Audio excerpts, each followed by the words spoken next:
राज्य शासनाने शेतमजुराला गोपीनाथ मुंडे शेतकरी अपघात सानुग्रह अनुदानमध्ये समावेश केलेला आहे, ही घोषणा झालेली आहे। मी मनापासून माननीय मुख्यमंत्री महोदय, दोन्ही उपमुख्यमंत्री महोदय यांचा धन्यवाद देतो आणि माननीय कृषी मंत्री ज्यांनी आज विधानसभेमध्ये माझं अभिनंदन केलं त्यांनाही मी मनापासून धन्यवाद देतो की मागील जेव्हापासून शेती होत आहे तेव्हापासून शेतमजुराचं योगदान खूप मोठं आहे। गोपीनाथ मुंडेमध्ये शेतकऱ्याला सर्पदंश झाला, विष फवारणी करताना मृत्यू झाला, रस्त्यावर अपघात झाला, विजेचा शॉक लागला तर त्याला मदत मिळत होती, परंतु खऱ्या अर्थाने शेतीमध्ये कष्ट करणारा जो शेतमजूर होता त्याला मात्र सामाजिक सुरक्षा नव्हती।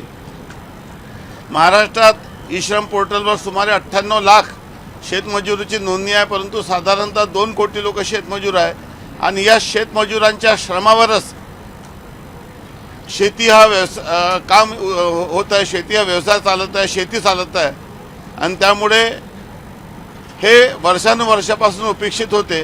यांना कुठलीही सामाजिक सुरक्षा नव्हती। मोठ्या प्रमाणामध्ये मजूर वर्ग 50-50 किलोमीटर दूरून येतात। आज मजुराची अडचण खूप मोठी झाली आहे, त्यामुळे शेतीमध्ये शेतकरी स्वतः मजुरासाठी गाडीची व्यवस्था करते आणि त्या गाडीमध्ये अनेक प्रवासी बसून येतात आणि त्यांचा अपघात होतो, परंतु त्यांना कुठली मदत होत नव्हती। या निर्णयामुळे महाराष्ट्राच्या सुमारे 2 कोटी शेतमजुरांना न्याय मिळेल आणि पहिल्यांदा या शासनाने शेतमजुरांसाठी एक महत्त्वपूर्ण कल्याणकारी निर्णय घेतलेला आहे, त्यासाठी मी शासनाचा मनापासून धन्यवाद देतो। लवकरच याचा संदर्भामध्ये आम्ही नवीन पोर्टल विकसित करत आहोत। लवकरच मंत्रिमंडळामध्ये निर्णय करून शेतमजुराला सामाजिक सुरक्षा देण्याचा निर्णय आम्ही करत आहोत। आता गोपीनाथ मुंडे जे पूर्वी अपघात विमा योजना होती त्याला गोपीनाथ मुंडे सानुग्रह अनुदान करण्यात आलेलं आहे, कारण की विमा कंपनी पैसे देत नव्हती, त्यामुळे इन्शुरन्स ऐवजी आपण अश्युरन्स मोडमध्ये गेलो। आता थेट तहसीलदार पैसे देणार आहे। दुसऱ्या बाजूने गोपीनाथ मुंडे ऊसतोड कामगारांसाठी सामाजिक सुरक्षा योजना सामाजिक न्याय विभागामार्फत कार्यरत होती, परंतु दुसऱ्या बाजूने महाराष्ट्रात राहणारे जे शेतमजूर आहेत त्यांना अपघात झाला किंवा मृत्यू झाला आणि त्यांचं कुटुंब उघड्यावर पडलं तर त्यांना कुठली मदत होत नव्हती।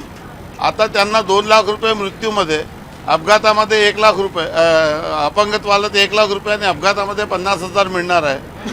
आणि गोपीनाथ मुंडे ऊसतोड कामगारांना ज्या पद्धतीने 5 लाखाचा सुरक्षा कवच आहे, आम्ही प्रयत्न करू की भविष्यामध्ये गोपीनाथ मुंडे सानुग्रह अनुदान योजनेमध्ये देखील 5 लाख रुपयाचा कव्हरेज झालं पाहिजे। त्यामुळे राज्यात राहणारे सुमारे 2 कोटी शेतमजुरांना अपघाती मृत्यू किंवा अपंगत्व किंवा अपघातात एक मोठा दिलासा मिळणार आहे। कष्टकऱ्यांना फायदा होईल। मी काम करत असताना नेहमी पाहत होतो, आम्ही नेहमी अपघात पाहत होतो, त्यामुळे मनाला फार वेदना होत होत्या।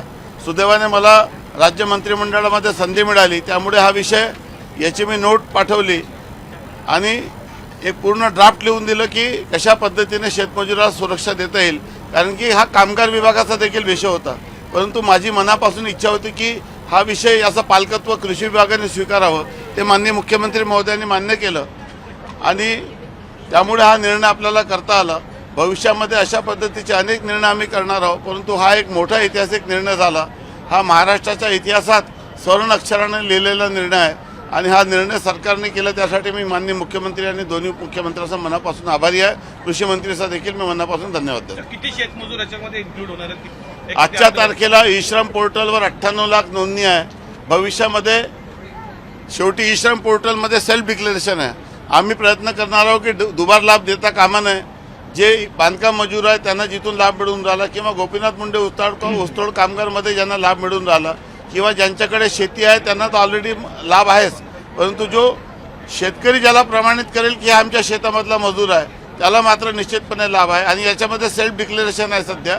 त्यामुळे ई श्रम पोर्टलवर जास्तीत जास्त शेतमजुरांनी नोंदणी करावी अशी मी त्या शेतकऱ्यांना विनंती करतो। यामध्ये जर अधिकाऱ्यांनी काही काटकसर केली किंवा काही कसूर केलं तर त्यांच्यावर पण कारवाई करणार सरकार? नाही, शेवटी काही निगेटिव्ह मुद्दे उपस्थित केले होते, परंतु ते सर्व मुद्दे मी खोडून काढले आणि निगेटिव्हिटी प्रत्येक योजनेमध्ये काही चुकीच्या बाबी होऊ शकतात, परंतु ते होऊ नये याची निश्चितपणे शासन दक्षता घेईल। नाही, आपण पारदर्शक ज्या पद्धतीने गोपीनाथ मुंडे शेतकऱ्यांना आपण लाभ देतो, 1,71,00,000 त्यांची पत्नी त्यांचा मुलगा आणि त्यांची अविवाहित मुलगी अशा सुमारे 6-7 कोटी लोकांना आपण जेव्हा सामाजिक सुरक्षा देत आहोत, तर आता पहिल्यांदा आपण 1-2 कोटी मजुरांना, मग भविष्यामध्ये त्यांच्या पत्नीला आणि त्यांच्या मुलांना आणि त्यांच्या अविवाहित मुलींना देखील भविष्यामध्ये लाभ देऊ, याची व्याप्ती वाढू, हा माझा पुढचा नियोजन आहे.